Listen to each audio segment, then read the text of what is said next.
prior to going on air, JB and Sammy here were kind of dissecting that game-winning goal, and they put a lot of weight on Johnny Gaudreau not doing a very good job on that play. JB, you want to go first? Or? Yeah. I don't blame him nearly as much as Sam does. But I thought that everyone was a little bit off in the switch with Hanifin and Lindholm, and Tkachuk could be lower as the weak side winger. But yeah, I would have liked to see Gaudreau get in there a bit more. Yeah, it was an amazing pass, but just a little bit of doubt on who had what assignment on that goal. And even on the other goal, I forget who it was. It was from behind the net, and he hit Nurse. It was the Nurse goal. Hit him coming down the middle. And it's like I'm watching like a veteran in Coleman, who I thought played pretty well, but in that situation, to like totally unaware of like literally his guy, and then just kind of puck watching, because those guys draw so much attention. It changes the game when the puck's on, McDavid or Leon stick, that it changes the way guys. Oh, that was a kerplunk. It sounds like someone throwing a stone in a digital pond. See, Sammy's so excited about coming on our show. I think he forgets to plug the phone in. I think so. Yeah. Do the people listening hear the sound, or is that just us? Oh, they hear it. It's a really satisfying sound. It's too bad it involves losing someone. Yeah. Can I have a button so I can purposely do that? whenever you want to mute the guest or whatever, just drop them and then play that sound. Yes. Sorry, dropped call. Colby's back. That can be done, eh? Okay. All right. Good to know. All right. We'll get that in line. But we for next didn't year. do it on purpose on Colby, No. just for the record. We didn't drop you on purpose, but we will next Was season that you or me? have that button. I was just saying, like, those guys just change the game when the puck's on their stick, guys. Like the defenders, it's just a totally different way of thinking. It looks like when they get the puck and the attention they draw and the puck focus they draw, obviously. It's the superstar factor, and it's like, times 10 when those guys have it. So, the overtime goal in particular as well. And, you can say what you want about guys, the way they defend it, but it's just a totally different mindset. And I think it's always been like, I watch hockey and I'm like, why are they giving that guy 10 feet of space? Like if that was me, the defender would swallow me up, angle perfect, like no time and space, nothing. It's just a level of caution and on your heels that those guys present that gains them a little extra space, which is like a little bit more electric also. And, those guys beat up on the Flames. Those two guys beat up on the Flames this series big time.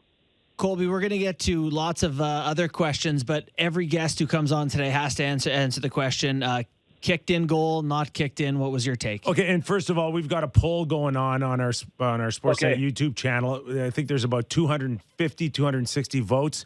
It's 50-50. No, it's not, is it? It was when I looked. Wow. It's now 51-49. So yeah. Sorry. Wow. Okay. No, I'm just making sure. So my feeling on it is kicked in goal that they got it right.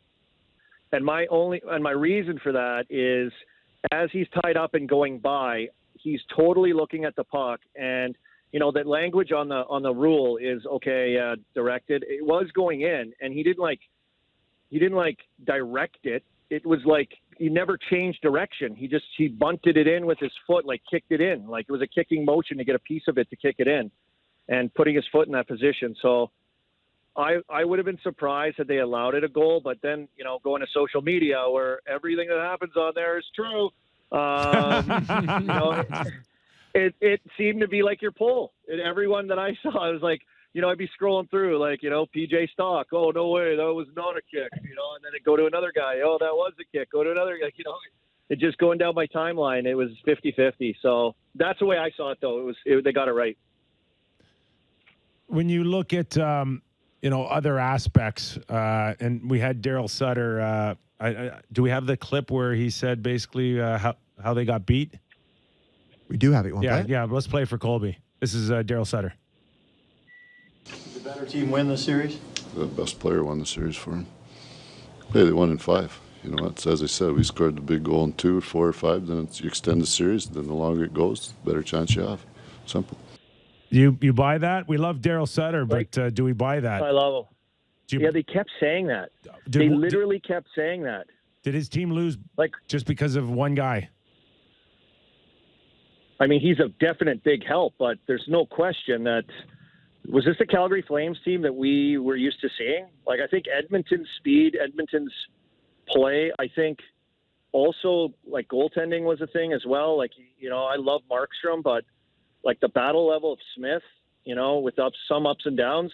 I mean, he let a goal in from the other end, and they still found a way to win. Like, what is that?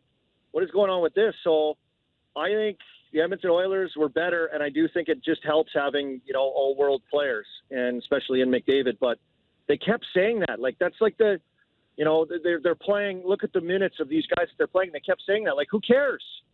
Like, you got to find a way to check them. You got to find an answer. You got to find,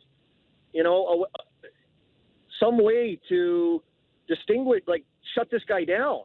Mm-hmm. And, I mean, easier said than done, but they just kept, like, even their other players kept going, oh, we got beat by one player. He plays, like, 25, 26 minutes a night. Like, that's not, it's almost like they're saying it's not fair.